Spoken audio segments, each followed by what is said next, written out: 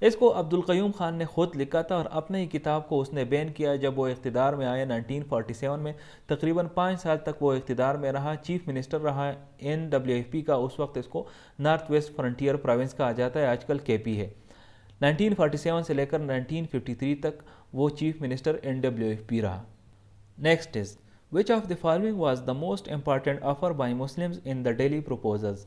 Daily proposals میں مسلمانوں کی طرف سے سب سے اہم آفر جو تھا وہ کون سا تھا؟ So the correct option here is giving up the demand for a separate Muslim home land.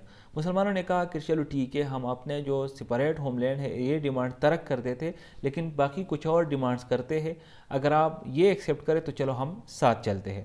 جو باقی ڈیمانڈز تھے وہ کیا تھے؟ اس میں پہلا ڈیمانڈ کیا تھا؟ دیٹ واز کہ سندھ کو جو ہے وہ ممبئی سے الگ کیا جائے اور اس کو ایک انڈیپینڈنٹ پروونس کا سٹیٹس دیا جائے. دوسری بات یہ تھی کہ NWFP اس وقت جو نارتھ ویسٹ فرنٹیئر پروونس تھا اس میں اور بلوچستان میں اسی طرح کے ریفارمز انٹروڈیوس کیے جائے جو کہ باقی پروونسز میں. تیسری بات یہ تھی کہ پنجاب اور بنگال میں پاپولیشن کی بیس پہ سیٹس ریزرویشن کی جائے. اور چوتھی بات یہ تھی کہ جو سینٹرل لیجسلیچر ہے اس میں مسلمز ریپرزنٹیشن جو ہے وہ 1/3 ہونی چاہیے. Next is which of the following reasons contributed to the failure of the Simon Commission in India؟ India میں سائمن کمیشن کی ناکامی کی وجہ کیا بنی؟ So the correct option here is the commission was led by foreigners and had no Indian representative. جو important reason تھی کہ سارے جو کمیشن کے ممبرز تھے، کمیشن کے کل 7 ممبرز تھے اور اس کو لیڈ کر رہا تھا سر جان سائمن، اسی وجہ سے اس کو سائمن کمیشن کہا جاتا ہے. تو 7 کے 7 ممبرز فارنرز تھے، ان میں سے کوئی انڈین ریپرزنٹیٹیو نہیں تھا. اس کمیشن کو انڈین اسٹیٹیوٹری کمیشن بھی کہا جاتا ہے. یہ کمیشن بیسیکلی 1928 میں بھیجا گیا تھا اور اس کا مقصد یہ تھا کہ جو کنسٹیٹیوشنل ریفارم ہونے تھے انڈیا میں اس کو اسٹڈی کیا جائے. لیکن یہ کمیشن آتے ہی it was a complete failure اور یہ کچھ کیے بغیر واپس چلی گئی. Next is which individual is known for helping Liaquat Ali Khan in formulating objective resolution? Objective resolution جس کو قراردادی مقاصد کہا جاتا ہے، لیاقت علی خان کی ہیلپ یعنی مدد کس نے کی تھی اس کو فارمولیٹ کرنے میں؟ So the correct option here is Maulana Shabbir Ahmad Usmani. Objective resolution Pakistan کی کنسٹیٹیوشنل ہسٹری میں ایک کی رول پلے کرتا ہے کیونکہ اسی نے 1956 کنسٹیٹیوشن کی بنیاد رکھی تھی. اس کو پاس کیا گیا تھا اس ٹائم کی اسمبلی آف پاکستان سے مارچ 12 1949 میں. Next is what is causing the reduction in Tarbela dam storage capacity? Tarbela dam کی جو اسٹوریج کیپیسٹی ہے اس میں کمی کس چیز کی وجہ سے ہوتی ہے؟ So the correct option here is sediment deposition in the dam reservoir. جو ڈیم کی ریزروائر ہے اس میں سیڈیمنٹ جو ہے وہ جمع ہوتے ہیں اور اسی وجہ سے اس کی اسٹوریج کیپیسٹی کم ہوتی ہے. Next is who among the following leaders served as the Prime Minister of Pakistan and was known for his charismatic personality؟ نیچے دیے گئے آپشنز میں سے کون سا بندہ پاکستان کا پرائم منسٹر رہ چکا ہے اور اس کے ساتھ ساتھ وہ اپنے کیریزمیٹک پرسنالٹی کے لیے مشہور تھا؟ So the correct option here is Hussain Shaheed Suhrawardy. Next is which controversial law was introduced by Lord Dalhousie during the British Raj in India؟ India میں برٹش راج کے دوران کون سا کنٹروورشل لا لارڈ ڈیلہاؤزی نے انٹروڈیوس کیا تھا، متعارف کیا تھا؟ So the correct option here is doctrine of lapse. اس لا کے مطابق اگر کوئی انڈین رولر مر جاتا ہے اور اس کا کوئی نیچرل ایئر نہ ہو، نیچرل ایئر کا مطلب یہ ہے کہ اگر اس کا کوئی اپنا بیٹا نہ ہو تو اس کی جتنی بھی ٹیریٹری ہوگی، جتنی بھی جائیداد ہوگی برٹش وہ انیکس کرے گی اور کسی اور کو جانے نہیں دے گی کسی اور کے پاس. وہ بندہ اپنا کوئی اور سکسیسر بھی نہیں منتخب کر سکتا اپنے بیٹے کے علاوہ. اگر اس کا بیٹا ہو اپنا تو ٹھیک ہے، ادروائز کوئی اور اس کا سکسیسر نہیں ہو سکتا. یہ لا انٹروڈیوس کی گئی تھی 1848 میں، لیکن چونکہ کافی کنٹروورسی بنائی تھی اس لا نے تو اسی وجہ سے اس کو ابالش کیا گیا 1858 میں. Next is who among the following personalities served as Pakistan's first law minister and interim head of the Constituent Assembly؟ نیچے دیے گئے پرسنالٹیز میں سے کون سا بندہ پاکستان کا پہلا وزیر قانون بھی رہا اور اس کے علاوہ عبوری ہیڈ بھی رہا کنسٹیچوئنٹ اسمبلی کا؟ So the correct option here is Jogendra Nath Mandal. Next is the Pirpur report was an investigation into the activities of which political parties ministry? کون سی سیاسی جماعت کی منسٹریز کو انویسٹیگیٹ کرنے کے لیے پیرپور رپورٹ بنائی گئی تھی؟ So the correct option here is Indian National Congress. آپ کو پتہ ہوگا 1937 میں جب انتخابات ہو گئے تو مسلم لیگ کو بہت بری طرح سے شکست ہوئی تھی، اور اس کے بعد انڈین نیشنل کانگریس نے اپنی منسٹریز بنائی تھی. تو انڈین نیشنل کانگریس کا جو ایٹیٹیوڈ تھا مسلمانوں کے ساتھ وہ کافی جو تھا وہ باعث تھا، اور اسی وجہ سے جب منسٹریز ڈیزالو ہو گئی تو اس کے بعد مسلمانوں نے، جو مسلم لیگ تھا اس نے ٹاسک کیا کہ اس کے پیچھے جو ہے انویسٹیگیشن کیا جائے کہ انہوں نے کیا ان منسٹریز کے دوران، اور اس پہ ایک رپورٹ پھر پبلش کیا جائے. تو اس میں سے جو ایک رپورٹ تھا تو یہ بھی تھا Pirpur report. Next is under which legal order were the general elections of 1970 held in Pakistan. Pakistan میں 1970 کے عام انتخابات کس لیگل آرڈر کے تحت کرائے گئے تھے؟ So the correct option here is legal framework order 1970 جو کہ اس وقت جنرل یحییٰ نے دیا تھا.